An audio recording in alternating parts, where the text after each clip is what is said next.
Assalamualaikum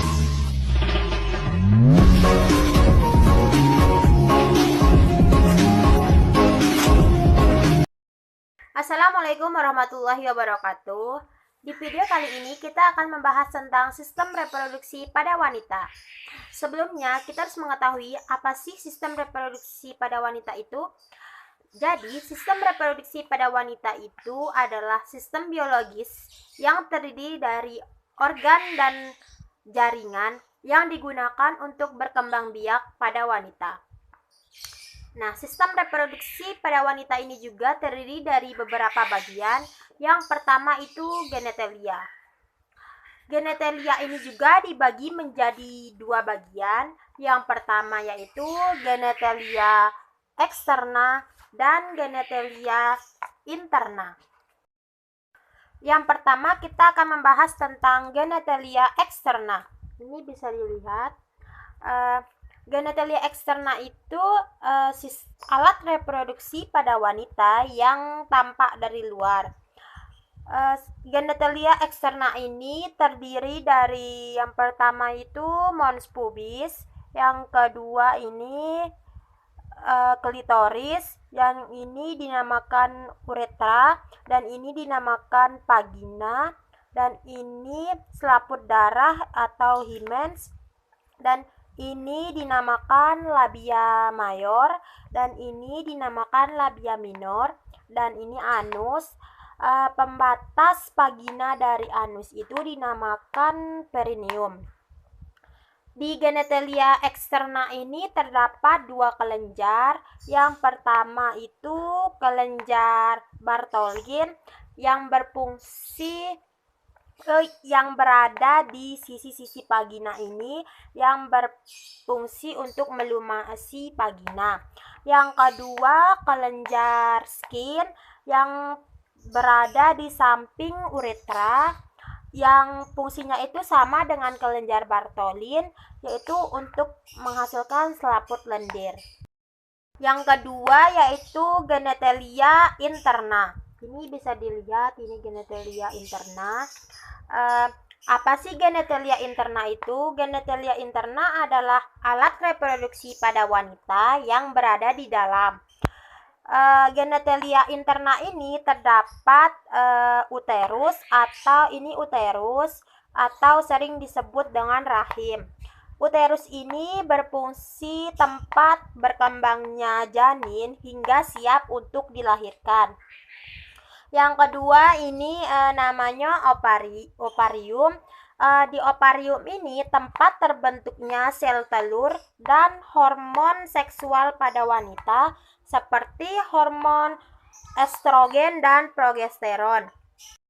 Di sini ada yang dinamakan fimbre yang berfungsi untuk menangkap sel telur dari permukaan ovari ke infundibulum selama masa ovulasi.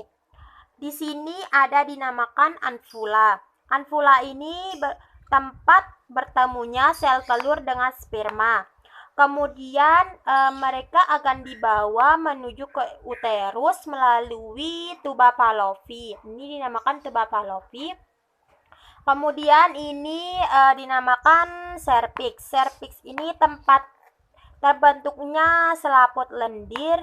Selaput lendir ini berfungsi untuk membantu sperma untuk masuk menuju ke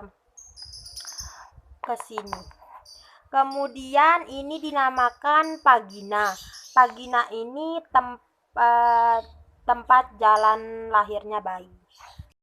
Selanjutnya kita ke bagian panggul atau pelvis. Berdasarkan fungsional, pelvis itu dibagi menjadi dua bagian. Yang pertama pelvis mayor dan pelvis minor.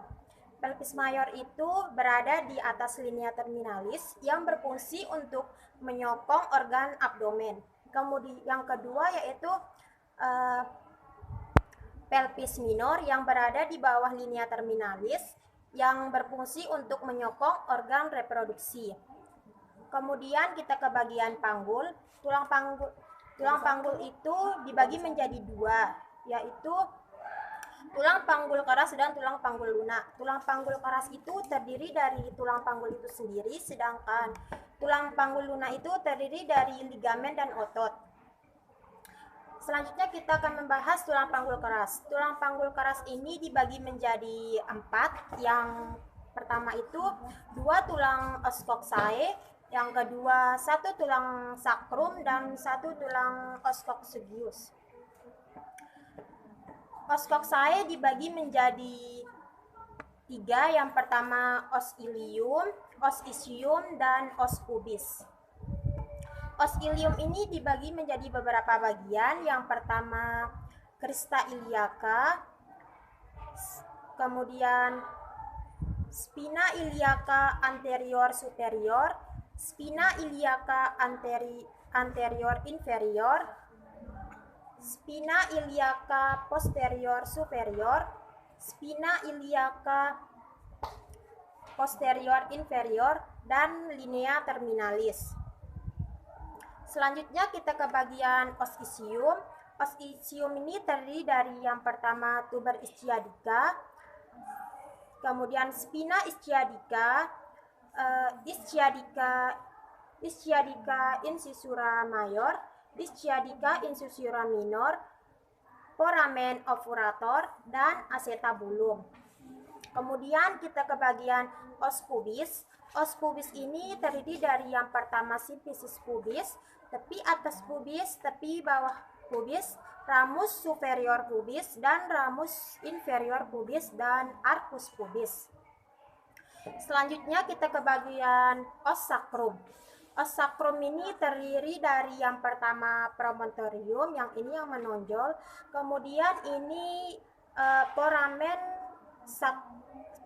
sacra iliaca, ini yang berlubang-lubang, kemudian ini articulatio sacralis. Selanjutnya kita ke bagian os coccygeus, yang terdiri dari 3-4 ruas tulang dan fleksi memanjang hingga 1-2 cm. Selanjutnya kita ke bagian articulatio. Articulatio itu ada 4. Yang pertama 2 articulatio sacra iliaca yang menghubungkan antara tulang sakrum dengan tulang ilium. Kemudian yang kedua itu articulatio sacrococcygeus, yaitu yang menghubungkan tulang sakrum dengan tulang coccygeus. Yang ketiga articulatio symphysis pubis yang menghubungkan pubis dextra dengan pubis sinistra. Selanjutnya kita ke bagian ligamen.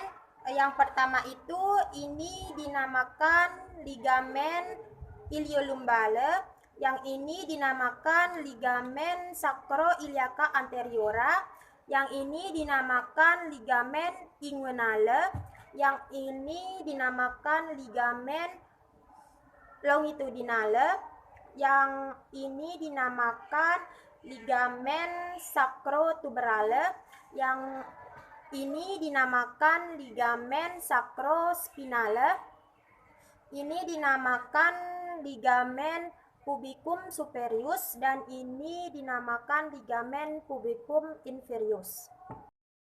Selanjutnya kita akan ke bagian musculus. Ini adalah musculus dari bagian panggul. Musculus itu terdiri dari beberapa bagian. Yang pertama itu ini yang melingkari vagina, ini namanya musculus bulbus spongiosus, dan yang di sini namanya musculus ischia cavernosus, dan di sini namanya musculus gracilis, dan ini pembatas vagina dengan rektum namanya musculus transversus perune superficialis. Dan di sini ini yang melingkari rektum ini namanya musculus sphincter ani externus, dan ini namanya musculus levator ani, dan di sini namanya musculus gluteus maximus. Selanjutnya di sini kita ke bentuk-bentuk panggul. Bentuk-bentuk panggul itu ada 4. Yang pertama yaitu bentuk panggul ginesoid. Bentuk panggul ini yaitu sangat ideal. Diameter anteroposteriornya itu sama dengan diameter transversanya. Jenis panggul ini banyak ditemukan pada wanita. Hampir 45% wanita memiliki jenis panggul seperti ini. Kemudian yang kedua yaitu jenis panggul android. Jenis panggul ini banyak ditemukan pada pria. Pintu atas panggulnya itu hampir mirip dengan segitiga. Diameter transversanya itu sangat dekat dengan sakrum. Jika ada ditemukan jenis panggul ini pada wanita, kemungkinan akan sulit baginya untuk dapat melahirkan secara normal. Bentuk panggul yang ketiga yaitu bentuk panggul antropoid. Bentuk pintu atas panggul jenis ini agak lonjong, mirip seperti telur. Diameter anteroposteriornya itu lebih besar daripada diameter transversanya. Hampir 35% wanita memiliki jenis panggul seperti ini. Yang keempat yaitu jenis panggul platypeloid. Jenis panggul ini merupakan panggul picak. Diameter transversanya itu lebih besar daripada diameter anteroposteriornya. Jenis panggul ini sangat jarang ditemukan, baik itu pada pria maupun pada wanita. Selanjutnya yaitu kita ke pengukuran panggul luar. Pengukuran panggul luar itu ada 4. Yang pertama itu pengukuran distansia spinarum menggunakan jangka panggul. Pengukuran distansia spinarum itu yaitu jarak antara spina iliaca superior dextra dengan sinistra. Ukuran normalnya itu 23 sampai 26 cm. Yang kedua yaitu pengukuran distansia cristarum menggunakan jangka panggul, yaitu jarak antara crista iliaca dextra dengan sinistra. Ukuran normalnya itu 26 sampai 29 cm. Kemudian yang ketiga yaitu pengukuran conjugata externa, yaitu jarak antara simpesis pubis dengan lumbal kelima. Ukuran normalnya itu 18 sampai 20 cm. Kemudian pengukuran panggul yang keempat yaitu pengukuran lingkar panggul menggunakan Metlin. Pengukurannya itu mulai dari tepi atas simpesis, kemudian menuju ke spina iliaca anterior dextra, kemudian menuju ke lumbal kelima, kemudian kembali lagi dari lumbal kelima kembali lagi menuju ke spina iliaca anterior superior sinistra, kemudian kembali lagi ke tepi atas simpesis. Ukuran normalnya itu 80 sampai 90 cm.